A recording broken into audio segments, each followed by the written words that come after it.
So good morning to all the students.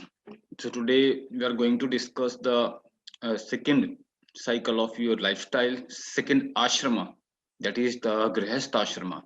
In the previous lecture, I have discussed about the Brahmachari ashram. So let's begin with the concept Grihastha ashram. With the completion of the life of a studentship, the next stage of life begins, which is called the Grihastha ashrama or the life of a householder.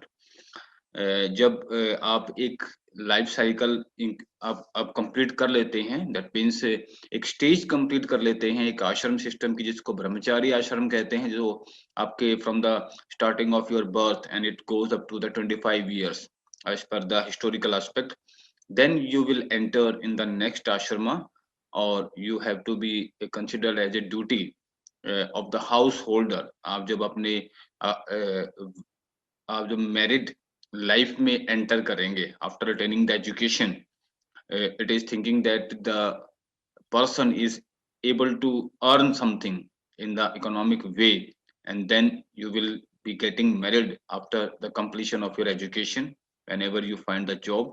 Modern sense में कहेंगे, अगर आप इसको historical aspect में कहें तो 25 वर्ष तक की आयु में जो अब दीक्षा ग्रहण करते थे जो स्टूडेंट्स, चाहे वो राज परिवार से है, चाहे वो या चाहे वो ब्राह्मण से है, समाज से है, चाहे वो उससे वैश्य से है, या वो उसमें जो आपको वर्ण सिस्टम है, जिसमें मैंने आपको बताया था कि 3 तरह से ही जो है वो एजुकेशन इसमें अटेंड होती है। तो शूद्र को छोड़कर बाकी जो तीनों वर्ण सिस्टम है, इसमें आपका ब्राह्मण, क्षत्रिय और वैश्य, तो उनका अपना अपना टाइम ड्यूरेशन होता है स्टूडेंटशिप का। कोई 12 इयर्स का होता है, कोई 14 ईयर्स एज में स्टार्ट करता है, then it goes up to the 25 years age. तो उसके बाद उसको वैवाहिक जो है स्थिति में मतलब कन्वर्ट कर दिया जाता है, मतलब उसको उसका विवाह कर दिया जाता है, और उसके बाद एक हाउस होल्डर की ड्यूटी या एक गृहस्थ आश्रम की ड्यूटी आपको निभानी पड़ती है।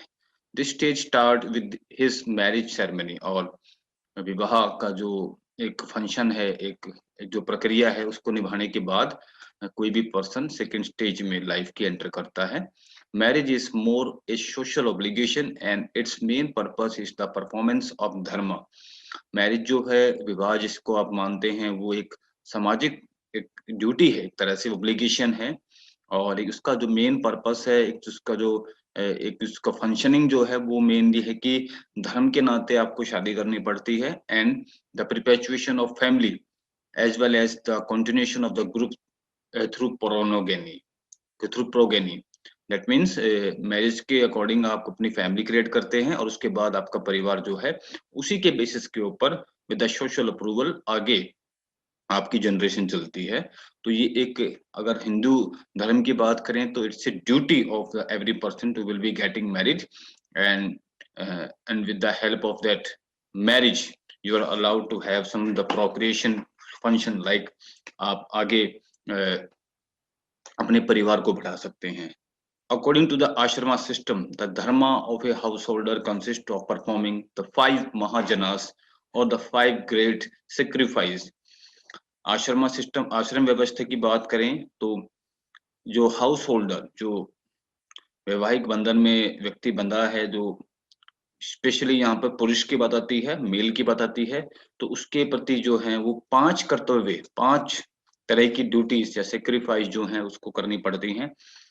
These Mahajanas are offered to Brahma and is called the Brahmajana। और ये जो आपके 5 ड्यूटीज हैं, महाजनास जिसको बोला जाता है, ये ब्रह्मदेव को ऑफर किया जाता है, इसलिए उसको ब्रह्मजना भी बोल सकते हैं आप। इसमें सबसे पहले आता है आपका इसमें आएगा आपका पितृजना, देवजना, भूताजना और नाराजना। एंड ब्रह्मजना is conducted by the recitation of the Vedic mantras. जो महाजनास का काम है, जैसे इसमें जो टोटल 5 ड्यूटीज परफॉर्म करनी पड़ती हैं किसी भी पुरुष को, वो ब्रह्मजना जो है वैदिक मंत्र से जाप करके उसमें करा जाता है।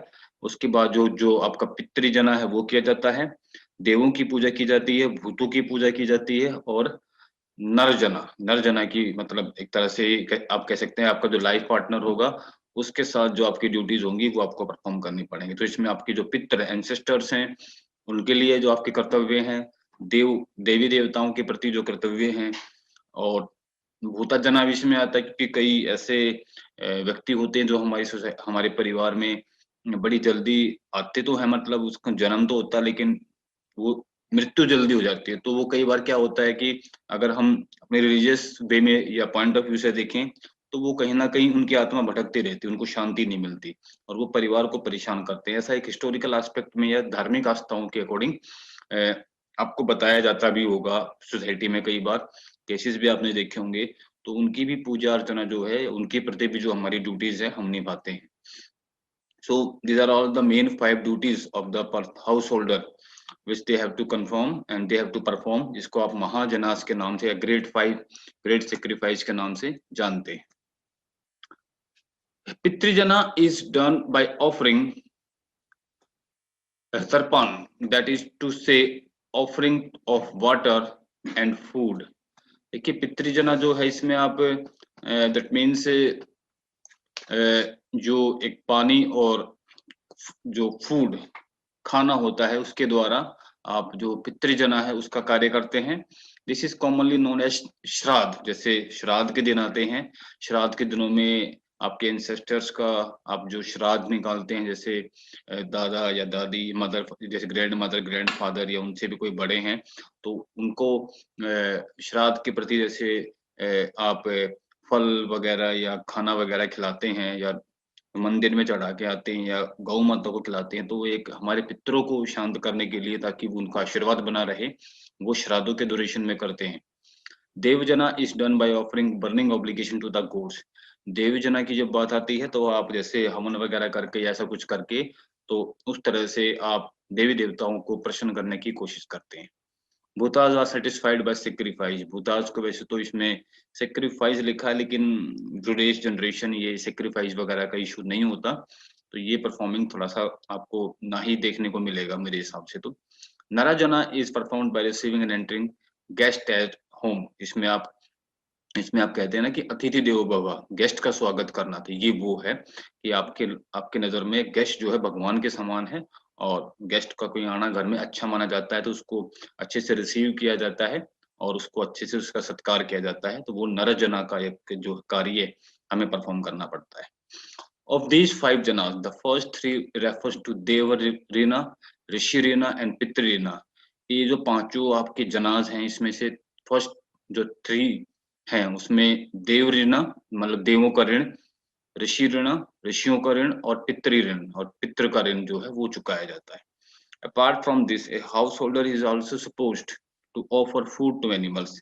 और इन सभी प्रक्रियाओं के अलावा जो भी एक नेक्स्ट पार्ट जो है उसमें पशुओं को चारा डालना या उनको खाना खिलाना, भक्तों को, सेंट साधुओं को खाना खिलाना, and anybody who happen to pass through by chance. और उस ड्यूरेशन में अगर कोई आपके घर आता है या आप वो सामाजिक कार्य कर रहे होते हैं, ये आपका ये जो 5 ड्यूटीज परफॉर्मेंस कर रहे होते हैं, तो उनको भी आप उसको ट्रीट कर सकते हैं फूड ऑफर करके या पानी ऑफर करके या whatever the situation is there. So this is the pattern of your Grihastha ashram, and people belonging to other 3 ashramas dependent upon the Grihast, and it is the duty of householder to satisfy birds, animal, insects and persons belonging to all the social rungs। इसमें अगर बात करें तो और जो तीनों आश्रम्स हैं वो ज्यादातर गृहस्थ आश्रम के ऊपर, अगर जो ड्यूटीज की बात करें तो सबसे ज्यादा आपकी ड्यूटीज जो है गृहस्थ आश्रम में बनती हैं एज ए हाउस होल्डर, जिसमें आपको हर एक व्यक्ति को कुछ ना कुछ कम्युनिकेट करके या इस तरह से आपको अपना कार्य करना पड़ता है। You have to perform the duties which you are oblige. जैसे हम पक्षियों को खाना खिला सकते हैं, पानी पिला सकते हैं, एनिमल्स को, इंसेक्ट्स को, पर्सन्स को belonging to all the caste and categories. हमें उसको इक्वली समझना है, but it depends on the behaviour of the person कि वो दूसरे व्यक्तियों को कैसे ट्रीट करता है। ये पंच महाजनास including a wider field of social duties including man and भूतास। और जो भी आपकी पंच महाजनास है, जो 5 ड्यूटीज हैं, वो एक उनका एक वाइडर फील्ड हो जाता है, सोशल ड्यूटीज बन जाती हैं आपकी। इसमें चाहे आपका कोई अतिथि सत्कार हो या कोई भूत प्रेत का सत्कार हो, you have to perform that, क्योंकि एक माइंड में रहता है कि कोई हमें परेशान ना करे, कोई हमारी तरक्की के रास्ते में रुकावट ना आए। These ashram is mainly meant for the satisfaction of men's material and emotional urges like artha and kama. ये जो आश्रम है इसको ज्यादातर हम सेटिस्फेक्शन लेवल पे देखते हैं कि मैन की मटेरियल नीड्स जो हैं, ऑब्जेक्टिव नीड्स क्या हैं, और इसके अलावा हमारा जो इमोशनल पैटर्न है वो इसमें संतुष्ट हमारा रहता है, उससे हम थोड़ा सा सेटिस्फेक्शन जो है क्रिएट करते हैं।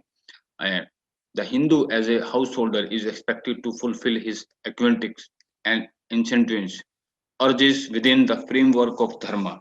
देखिए हमारे जो आंतरिक और जो हमारी बाहरी जो हम एक्वेंटिस करते हैं, मतलब कुछ ग्रहण करते हैं या ग्रहण करने के बाद हम किसी और को ऑफर करते हैं, वो अर्ज हमारी इन्हीं हाउस होल्ड ड्यूटीज से परफॉर्म जैसे हम करेंगे, वो हम उसको सीखेंगे भी, और अगर हमारी कोई रिक्वायरमेंट है तो उसको हम पूरा भी करेंगे, लेकिन वो धर्म के आस्था के आधार पर ही हम करेंगे, as per the religious duty which is performed by the every householder. The age at which a person enters to this ashrama is about 25 years. आपको जब संपूर्ण ज्ञान मिल जाएगा शिक्षा का, उसके बाद आपको इस काबिल समझा जाता है कि आप एक आर्थिक रूप से समर्थ बन सकते हैं, आप कमा सकते हैं, उसी के बाद आपको जो है एक गृहस्थ आश्रम में प्रवेश करने के लिए आपका परिवार अनुमति देता है, और उसके बाद जो ड्यूटीज हैं आपकी वो इस तरह से आप परफॉर्म करते हैं till that level where your childrens will perform the duty after you. तो आप उनको भी इस काबिल बनाते हैं और उन चीजों को सबको सिखाते हैं कि धर्म के आधार पर, आपके जैसे हिंदुइज्म के आधार पर अगर बात करें तो हमारी ड्यूटीज क्या बनती हैं।